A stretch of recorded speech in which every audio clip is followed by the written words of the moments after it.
ಸಿಗ್ತಾ ಇದೆ. ಯಾರ್ಯಾರು ಸಾಕಷ್ಟು ಜನ ಹೊಸ ಪುಸ್ತಕಗಳನ್ನ ತೆಗೆದುಕೊಂಡು ಓದ್ತಾ ಇದ್ದಾರೆ, ಮತ್ತೆ ತಮ್ಮಲ್ಲಿರೋ ಪುಸ್ತಕಗಳನ್ನ ಪರಿಚಯಿಸ್ತಾ ಇದ್ದಾರೆ, ಮತ್ತೆ ಬಹಳ ಅಭಿಮಾನದಿಂದ ಎಲ್ಲರೂ ವಿಡಿಯೋ ಮಾಡಿ ಶೇರ್ ಮಾಡ್ತಾ ಇದ್ದಾರೆ. ಸೊ ಖಂಡಿತ ದಯಮಾಡಿ ನಾನು ನಿಮ್ಮಲ್ಲಿ ರಿಕ್ವೆಸ್ಟ್ ಮಾಡೋದು ಒಂದೇ, ಮೊಬೈಲ್ ಬಳಕೆ ಪೂರ್ಣವಾಗಿ ನಿಲ್ಲಿಸೋದು ಕಷ್ಟ ಸಾಧ್ಯ. ಆದ್ರೆ ಒಂದು ವಿಷಯನ ಮಾಡಬಹುದು, ಮೊಬೈಲ್ ಬಳಕೆಯ ಪ್ರಮಾಣವನ್ನ ಕಡಿಮೆ ಮಾಡಬಹುದು. ಕನಿಷ್ಠ ವಾರದಲ್ಲಿ ಒಂದು ದಿವಸನಾದ್ರೂ, ಶನಿವಾರ ಆಗ್ಬೋದು, ಭಾನುವಾರ ಆಗ್ಬೋದು, ನಿಮ್ಗೆ ಯಾವಾಗ ಸಿಗ್ತದೋ ಆಗ ಕನಿಷ್ಠ 1 ಗಂಟೆ ಮೊಬೈಲ್ ಬಳಸೋದನ್ನ ಕಡಿಮೆ ಮಾಡಿ. ಫ್ಲೈಟ್ ಮೋಡ್ ಇಟ್ಟು 1 ಅವರ್ ಪುಸ್ತಕ ಓದಿ, ಅದು ತುಂಬಾ ಅನುಕೂಲ ಆಗುತ್ತೆ. ನೋಡಿ, ಎಷ್ಟೋ ಕಡೆ ಮಕ್ಕಳು ಪುಸ್ತಕವನ್ನ ಓದೋದ್ರೆ ಕಡಿಮೆ ಮಾಡಿದೆ.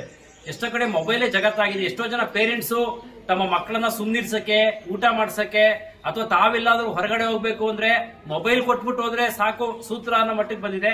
ಆದ್ರೆ ಮೊಬೈಲ್ ಕೊಡೋದು ಎಷ್ಟು ಸರಳವಾಗಿದೆಯೋ ಅಷ್ಟೇ ನಿಮ್ಮ ಮಕ್ಕಳ ಮೇಲೆ ಪ್ರಭಾವ ಬೀರ್ತಾ ಇದೆ. ಎಷ್ಟೋ ಜನ ಮಕ್ಕಳಲ್ಲಿ ಖಿನ್ನತೆ ಬರ್ತಾ ಇದೆ. ಎಷ್ಟೋ ಜನ ಮಕ್ಕಳು ಓದುವ ಹವ್ಯಾಸವನ್ನ ಕಳ್ಕೊಳ್ತಾ ಇದ್ದಾರೆ.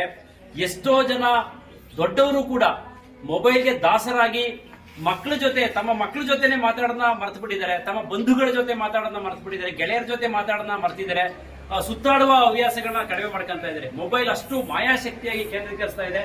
ದಯಮಾಡಿ ನಾನು ನಿಮ್ಮೆಲ್ಲರನ್ನು ರಿಕ್ವೆಸ್ಟ್ ಮಾಡೋದು ಒಂದೇ, ಮೊಬೈಲ್ ಅನ್ನ ಬಳಕೆಯನ್ನ ಕಮ್ಮಿ ಮಾಡಿ, ಪುಸ್ತಕವನ್ನು ಹಿಡಿದು ಓದಿ, ಅದು ನಿಮ್ಗೆ ಅನುಕೂಲ ಆಗುತ್ತೆ. ಇದಕ್ಕೆ ಯಾರ್ಯಾರು ಸಪೋರ್ಟ್ ಮಾಡ್ತಾ ಇದ್ರೆ ಅವರೆಲ್ಲರಿಗೂ ನಾನು ಅನಂತ ಕೃತಜ್ಞತೆಗಳನ್ನ ತಿಳಿಸ್ತಾ ಇದ್ದೀನಿ. ನಮಸ್ಕಾರ.